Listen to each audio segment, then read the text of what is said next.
क्रोध की अवस्था में भ्रम जन्म लेता है। भ्रम बुद्धि को नष्ट कर देती है। बुद्धि के नष्ट होते ही व्यक्ति का पतन हो जाता है। प्यार और तकदीर कभी साथ नहीं चलते, क्योंकि जो तकदीर में होते हैं उनसे कभी प्यार नहीं होता, और जिससे हमें प्यार हो जाता है वह तकदीर में नहीं होता। खाली हाथ आए खाली हाथ वापस चले जाओगे। आज तुम्हारा है, कल किसी और का था, परसों किसी और का होगा। तुम जिसे अपना समझकर मगन हो रहे हो, बस यही प्रसन्नता तुम्हारे दुखों का कारण है। हर कीमती चीज को उठाने के लिए झुकना ही पड़ता है। माँ और पिता का आशीर्वाद भी इनमें से एक है, वह जो सभी इच्छाएं त्याग देता है। मैं और मेरा की लालसा तथा भावना से मुक्त हो जाता है, उसे शांति प्राप्त होती है। अगर व्यक्ति शिक्षा से पहले संस्कार, व्यापार से पहले व्यवहार और भगवान से पहले माता पिता को पहचान ले तो जिंदगी में कभी कोई कठिनाई नहीं आएगी। फल की अभिलाषा छोड़कर कर्म करने वाला पुरुष ही अपने जीवन को सफल बनाता है। स्वार्थ से रिश्ते बनाने की कितनी भी कोशिश करें, वो कभी नहीं बनते हैं, और प्रेम से बने रिश्तों को कितना भी तोड़ने की कोशिश करें, वो कभी नहीं टूटते। जीवन में समय चाहे जैसा भी हो, परिवार के साथ रहो। सुख हो तो बढ़ जाता है और दुख हो तो बढ़ जाता है। जब आप प्रभु के साथ जुड़ जाओगे तो आपकी परीक्षा आरंभ हो जाएगी। कुछ लोग इसे दुख समझते हैं तो कुछ लोग प्रभु की कृपा। बुरे कर्म करने नहीं पड़ते हो जाते हैं और अच्छे कर्म होते नहीं करने पड़ते हैं। अहंकार मत कर किसी को कुछ भी देकर, क्या पता तू दे रहा है या पिछले जन्म का कर्जा चुका रहा है।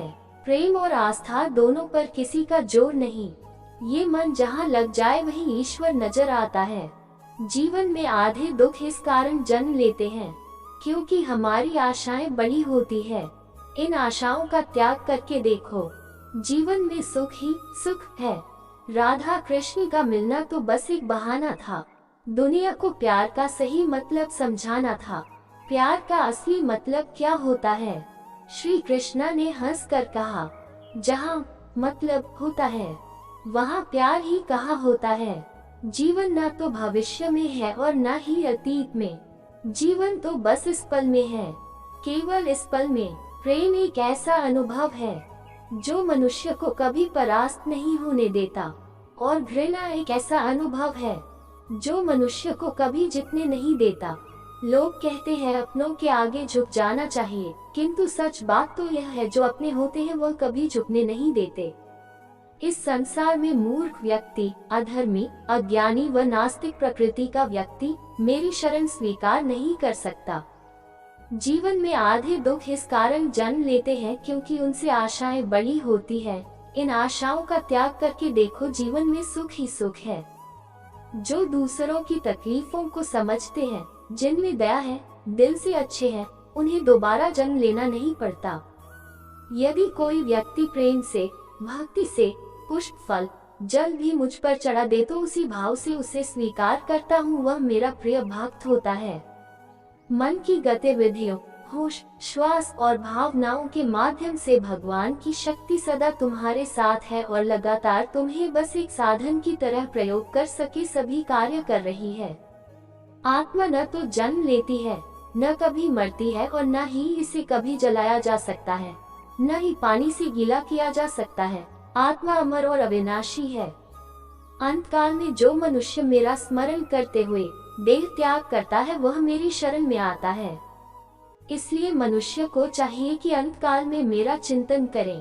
प्रहलाद जैसा विश्वास हो, भीलनी जैसी आस हो, द्रौपदी जैसी पुकार हो, मीरा जैसा इंतजार हो तो कृष्ण को आना ही पड़ता है। जब हम स्वयं जीवन के शिल्पकार हैं तो चलो हम अपनी मुश्किलें को हराते हैं, जीवन में मुस्कुराते हैं। जो मन को नियंत्रित नहीं करते उनके लिए वह शत्रु के समान कार्य करता है। आत्मज्ञान की तलवार से काटकर अपने हृदय से अज्ञान के संदेह को अलग कर दो। अनुशासित रहो, उठो, मान अपमान, लाभ हानि, खुश हो जाना या दुखी हो जाना, ये सब मन की शरारत है।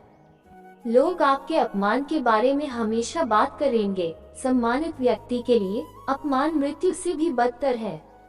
अगर तुम अपना कल्याण चाहते हो तो सभी उपदेशों, सभी धर्मों को छोड़कर मेरी शरण में आ जाओ, मैं तुम्हें मुक्ति प्रदान करूंगा।